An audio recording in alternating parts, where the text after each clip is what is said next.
16 bionic chip inside of it with 6 gigabytes of RAM. So let's go and see which one's the faster one between both. Okay, there we go. All the apps are cleared out in the background, as you guys can tell. So let us get into it. Phone calls 3, 2, 1. Okay, about the same thing, to be honest. Let's go and get into settings 3, 2, 1. Okay, about the same thing too. App Store 3, 2, 1. And the 14 Pro definitely is the faster one here. The XS Max did take a little bit more time than usual, so that was very surprising. Scrolling through, even though the 120 Hz on the iPhone 14 Pro is smoother, you're still getting a very smooth display on the XS Max, except for what's going on right now. I'm not 100% too sure. But scrolling through, they both look really good otherwise. Scrolling out of both these apps, we can get into camera. 3, 2, 1. Perfect. Let's go and cancel out of this one. Let's take a photo here. Let's go and open up this photo. For some reason, didn't want to open up on the 14 Pro, but it was smoother on the 14 Pro than the XS Max. Photos 3, 2, 1. Okay, definitely the 14 Pro is faster.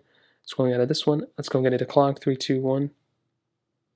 Perfect. Hopping out of this one, let's go and get into some of these third-party applications that I have between both.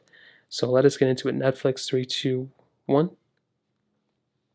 And it's very interesting. You can already see the differences here. And the 14 Pro is slightly faster. Snake First Blocks 3, 2, 1.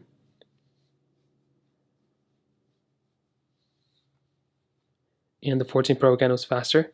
Getting into some gameplay, there's usually a lot of glitches in the beginning, but you can see right there, the 14 Pro didn't glitch up as much as the XS Max.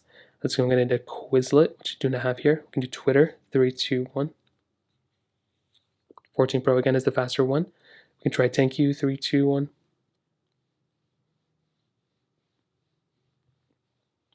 The 14 Pro definitely was the fast one here again, but the XS Max isn't really that far behind. Stack 3, 2, 1.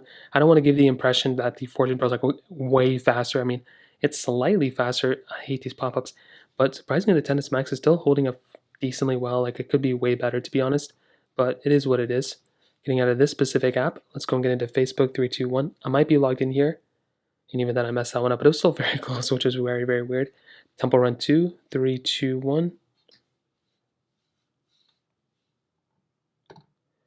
Let's try Temple Run 2 again. 3, 2, 1.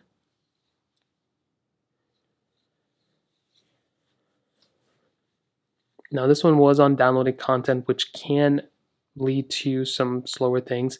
Usually they both get on the downloading content thing, so in this case, a little bit of a delay here, so we'll give it a little bit of benefit of the doubt, but I still think it would have been faster on the iPhone 14 Pro regardless. Even getting into the game here was faster on the 14 Pro. So in my opinion, the XS Max, I think, is still a fairly fast phone for its age, but I do think the 14 Pro is noticeably faster, and it's going to be giving you a smoother experience, especially with that ProMotion display. So in the speed department, that kind of